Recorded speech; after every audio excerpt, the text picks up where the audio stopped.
Leur nom n'est jamais mentionné au générique. Tout leur art consiste à se faire oublier.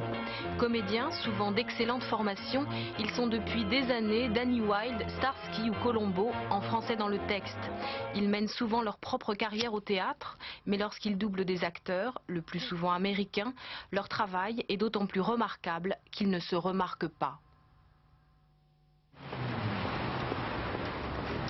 Bonjour. Vous venez en quelque sorte de voir marcher la voix française de Colombo. Je suis Serge Sauvion, comédien français, et je vais précisément enregistrer un épisode de Colombo.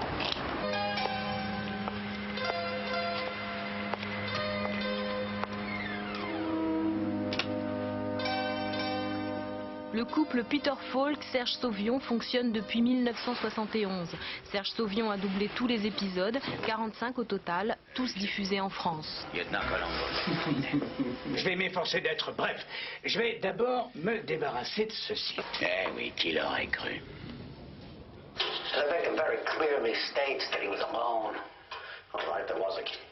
Le travail de doublage proprement dit consacre une préparation technique en amont.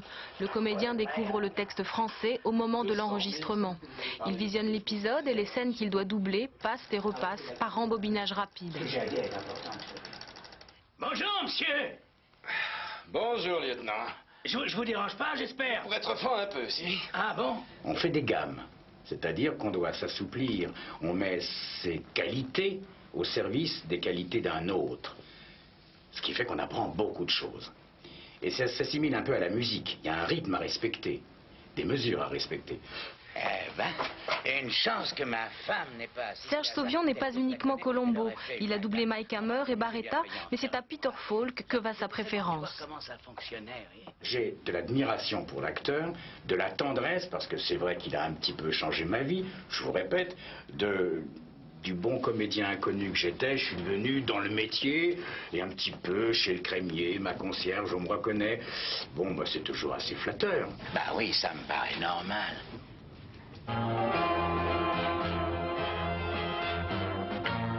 Autre exemple de série parfaitement servie par l'adaptation et le doublage, Amicalement Vôtre.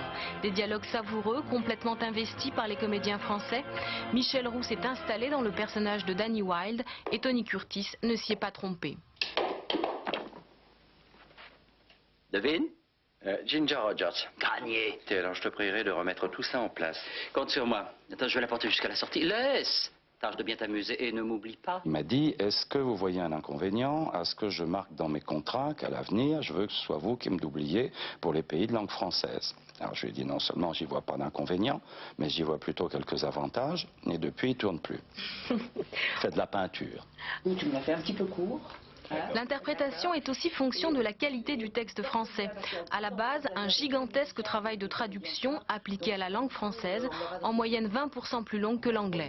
Je t'ai promis, les promesses, c'est à peu près tout ce qu'on a. Un détecteur écrit les signes, les O, les A ouverts, les labiales quand on doit refermer, et l'auteur se cale sur ces fermetures, sur ces ouvertures. Si on fait un A, on n'est pas en même forme qu'en un O. Vite, ça va commencer. Même technique pour les dessins animés, à ceci près que les comédiens travaillent beaucoup plus leur voix.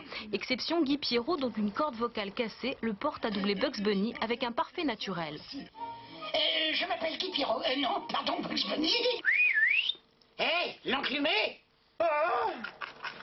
J'ai du rap de renard là. Ça t'intéresse peut-être du renard? Ah ouais, super du renard. J'en ai bouffé un jour avec un peu de carbone. Mais il est bien celui-là. Il a la tête et même la queue. Ouais, mais je préfère les bébés phoques.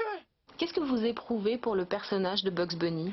Oh, une grande tendresse. Pourquoi? Bah parce que je le trouve charmant, je le trouve malin et puis pas méchant.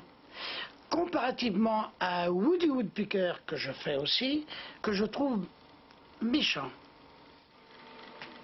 Comment ça s'appelle déjà ce truc qui ouvre? Qui ouvre des boîtes, non? On ouvre la boîte. Une séance de doublage rapporte aux comédiens payés au tarif syndical 33 francs la ligne. Mais les émoluments sont très élastiques. Ils peuvent atteindre pour certains doublages plus de 100 000 francs par mois. Waouh, les flèches! Waouh, les flèches! Vous avez une intimité avec Bugs Bunny maintenant?